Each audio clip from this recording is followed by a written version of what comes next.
Europe Midi.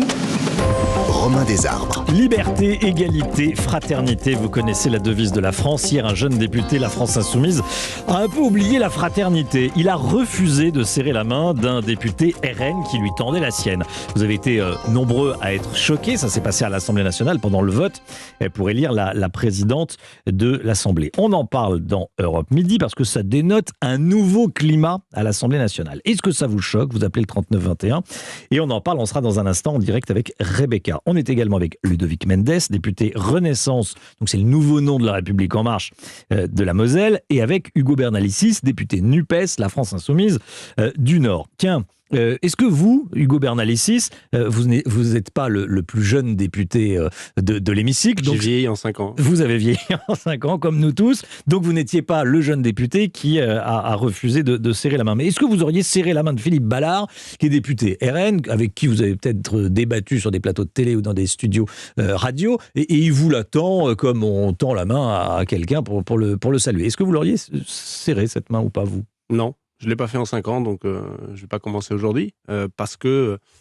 mon opposition au Rassemblement National, aux Zemmouriens, enfin à l'extrême droite en réalité, elle est totale et elle est complète. Donc je ne leur conteste pas le fait d'avoir été élu, de siéger, de prendre la parole dans le micro, etc. Mais moi, il ne faut pas trop m'en demander. Il n'y a pas d'obligation à serrer la main. Il n'y a pas d'obligation, je ne sais Il n'y a pas d'obligation à serrer la main, il n'y a pas d'obligation à dire bonjour, il n'y a pas d'obligation à sourire, il n'y a pas d'obligation. Oui, voilà. Bon, vous avez raison. Donc, à partir de ce moment-là... C'est votre droit le plus strict. Après, il y a des règles de vie. Non, mais il y a certains de nos collègues qui peuvent avoir des discussions ici ou là avec des députés du Rassemblement National. Ça n'a pas été mon cas personnel. Vous me posez la question à moi, je vous réponds. Que moi je n'arrive pas, je ne peux pas,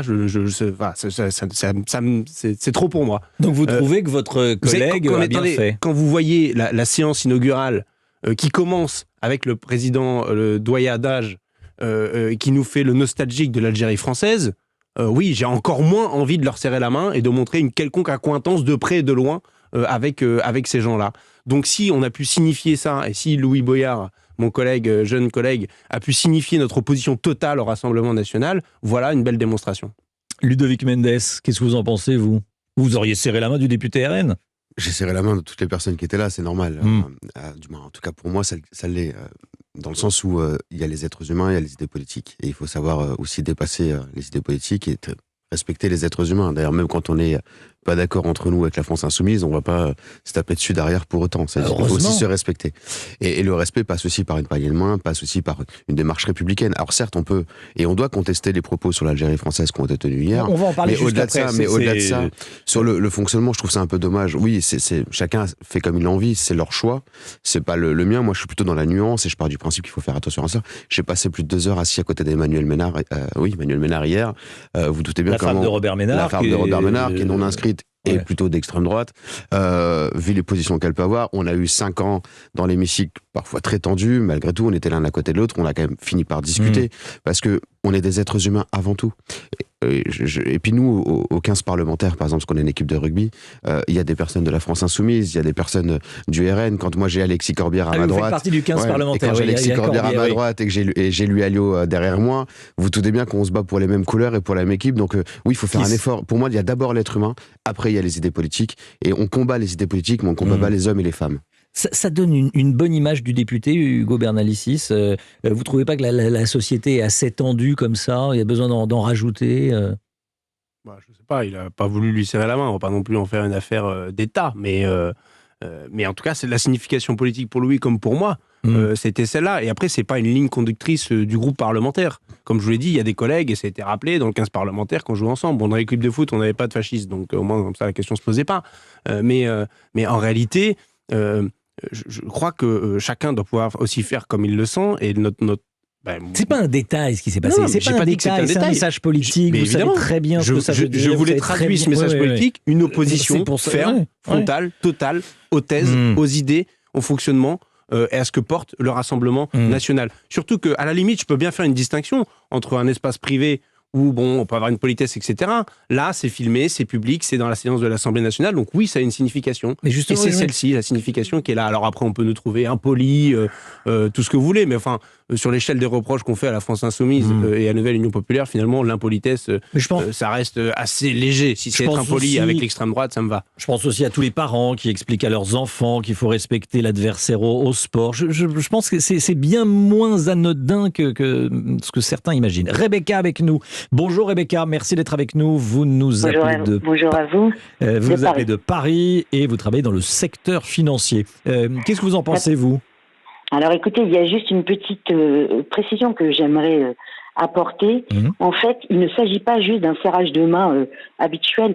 Louis Boyard était scrutateur, donc il était au perchoir et en fait, c'était au vu et au su de tout le monde. Ah bah oui. Donc au début, donc c'est très différent en réalité. Donc là, effectivement, pour moi, on doit avoir un comportement républicain à l'Assemblée nationale. Je ne suis pas et je ne vote pas le Rassemblement national, mais je pense qu'on doit se comporter en républicain quand on est dans l'hémicycle et on doit effectivement serrer la main de ses adversaires politiques. Ce n'est pas une façon de procéder. D'ailleurs, la France Insoumise n'en est pas à son premier éclat de la sorte. Je me souviens très bien des panneaux très horribles, honteux, des bons débarras pour Manuel Valls lorsqu'il a quitté l'Assemblée nationale. Je trouve ça pathétique. Ce n'est pas une façon de se comporter. Vous pouvez avoir des adversaires politiques, mais vous pouvez vous comporter en être humain, et ce n'est pas généralement ce que fait malheureusement les députés de la France Insoumise. Vous dites qu'on ne dit pas bon débarras quand on s'adresse à quelqu'un. En fait, ils ont levé des panneaux quand Manuel Valls... Oui, quand Manuel Valls a quitté l'Assemblée nationale définitivement, ils ont levé tous des panneaux avec écrit « bon débarras » et je trouve ça assez pathétique. On n'est pas dans la cour d'école. L'Assemblée nationale n'est pas un cirque. C'est pas une foire. On y joue la vie des Français. Hugo Bernalicis vous répond. Oui, c'est vrai qu'on y joue la vie des Français et c'est là où je rappellerai et réitérerai notre opposition et à Manuel Valls et puis aussi aux députés du Rassemblement national parce qu'effectivement, les décisions qui sont prises, elles peuvent être d'une violence inouïe.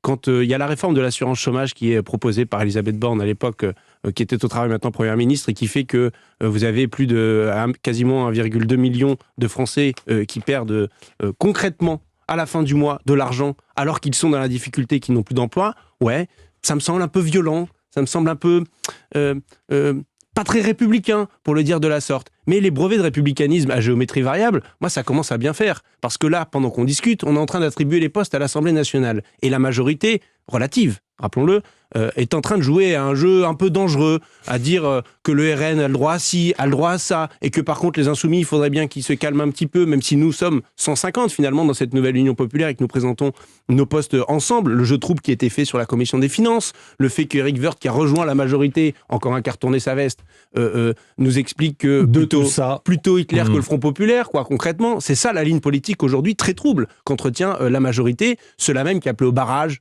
au républicanisme, au vote, à l'appel à la République sur le tarmac. Bon, chacun saura à la fin qui est du côté de la République, des principes fondamentaux, liberté, égalité, fraternité, et qui s'oppose à l'extrême droite. De tout ça, on va continuer à parler juste après la pub et le flash d'Émilie Dez. Merci beaucoup Rebecca de nous avoir appelés. Merci beaucoup, très bon après-midi à vous. À tout de suite. Pour intervenir et dialoguer avec Romain Desarbres sur Europe 1, un seul numéro, 39 21, 50 centimes la minute.